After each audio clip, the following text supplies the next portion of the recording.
stunning edition of G-Rock Rising, and we're joined by the Jersey Shore's own Val Emmich. Very happy to have you here with us today, Good to Val. be here, thanks. You are a true veteran in your own sense, and starting at a young age, which we can all respect and admire, and pounding the pavement, so to speak, playing shows, doing the recording thing, and just have a lot under your belt, but there's also a lot coming our way. So I guess the first thing we want to mention is that your latest recording out there for people to pick up, whether it be right after they check this out on G-Rock Rising, Woodstock Volume 1. It's actually outtakes from a recording session you did for your last studio album, right? Right, that's right. And that's available from my website, also on iTunes and stuff like that, as well as the original album, Sunlight Search Party, which are the outtakes are from. So not hard to find if you want to check it out. Go right to my website or ValEmmich.com. Yeah. It's easy to navigate, one of those clean, nice, updated looking. I like the notebook style thing that you're going for. I did it myself, so I'll just plug that right there if anyone needs graphic work. It's a side job. That's a very important aspect, I think, of doing the Jersey Rock thing. I'm sure a lot of people, and it's still creative, so it's not too bad off the beaten path. That's right.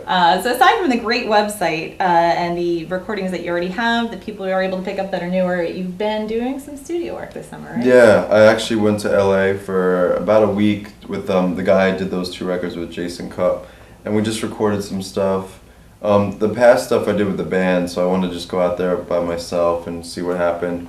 And we ended up getting some good, started the fire, so to speak. Right. And now I've been back in Jersey recording, so I think it looks like it might end up being the next album, but I never know. Sometimes I have a clear idea, but this time I'm just recording. So. And seeing what comes out of it and how it forms for you as far as if it's cohesive enough, I guess. Yeah, right. It could be an EP, it could be just some songs for some other release, but I try to keep busy with and that just recording. Be creative. Yeah. It sounds to me reminds me of another recently solo artist, Chris Cornell, who we actually had around for Starland, which I guess our fan did a interview that you can check out on the website, and he mentioned that he found himself really wanting to do material that it just didn't really behoove him to stay with the band. So I guess you're unrestricted if you're doing your own thing. That's right? exactly why I became a solo artist. I mean, I still have like a band that I like to play with, and they're my buddies, and I need the band, but we have a good understanding. I went solo originally, 2001 it was, just so I can I can have ultimate veto power, It's a tough thing. Many bands have broken up over something like that. Yeah, I mean, I have friends that are going through like tough, trying to make a decision about one thing is tough sometimes. But if you look at some like the greatest albums, that even if it's just album to album or song to song, there was usually one guy steering it. Even you think about Lennon McCartney, wow, that was the epitome of two minds together. But if you look at those songs, usually it was mainly one guy's song with I think it helps for one guy to just steer it sometimes. And then have that collaborative effort after the initial ideas there. And I mean that's how I found works best. So. Right. Talking about your website a minute ago, wanted to mention something that I caught on it. There was a great quote I thought. I think you were questioning yourself at one point for your bio section, which you can check out at ValEmmich.com. And you talked about the idea of, in such a video intensive age, the idea of doing videos for your songs as they come up. It's something that you like to do, but it's something that could be a dangerous situation as you take on it, right? Well, I always liked when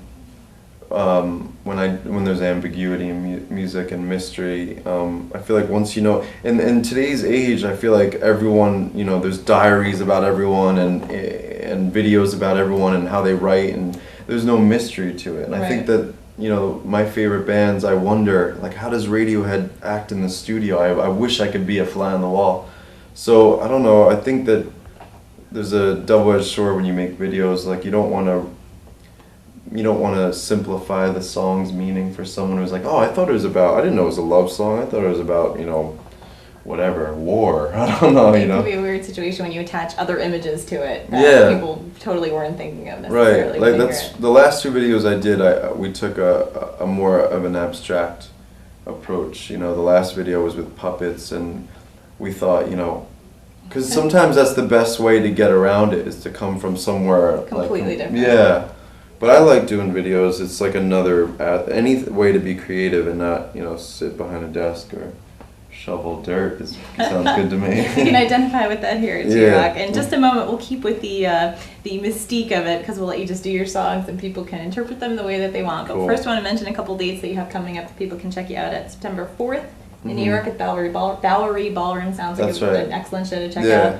out. And also September 20th up in Hoboken at Gold Talker. Yeah, that'll be like a solo acoustic thing. Great. So. And you can always check out more dates at valemich.com. That's right. This has been Erin Vogt with another edition of G-Rock Rising.